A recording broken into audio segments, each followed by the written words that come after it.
açıq sevişmə səhnəsinin yer aldığı 5 Azərbaycan bədii filmini təqdim edir. 1. Yarasa filmi. 1995-ci ildə rejissor Ayaz Salayev tərəfindən lentə alınan filmi xalq artisti Rasim Balayev və Belarus aktrisa Mariya Lıpkin arasında öpüşmə səhnəsi, eyni zamanda Mariya Lıpkinanın bədənnüma çılpaq səhnələri və aktrisanın sevişmə səhnəsi ilə Azərbaycan filmləri arasında ən cəsarətli səhnələrə qədər varmış, həm ilk, həm də son film hesab eləmək olar. 2. Gecə qatarında qətl. 1990-cı ildə Əbdül Mahmudovun lentə aldığı bu filmdə yetərincə açıq səhnələri ilə yadda qalır. Filmdəki ifadələr və görüntülər açıq-saçıqlığı ilə diqqət çəkir. Filmdə xalq artisti Fəxrəddin Manafovun yataq səhnəsi ən açıq səhnələrdən biridir. 3. Narbağı.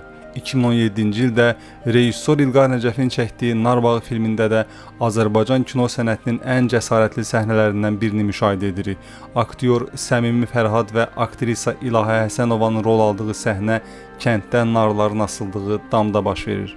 Növbəti ekran əsəri Yavər Rızayevin 2011-ci ildə lentə aldığı İlahi Məxluq tam metrajlı filmidir. Filmdə aktyor Nuraddin Mehdixanlı və aktrisa Vəfa Zeynalov arasında iddia olunan səhnə də yetərincə cəsarətli səhnə hesab oluna bilər.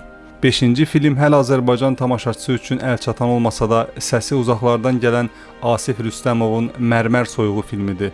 Filmdə aktyorlar Elşən Əsgərov və Natəvan Abbaslı arasındakı səhnə, eyni zamanda xalq artisti Qurban İsmayılovun oğlunun sevgilisi ilə yataq səhnəsi həm mahiyyət, həm də vizual olaraq yetərincə açıq səhnələrdir.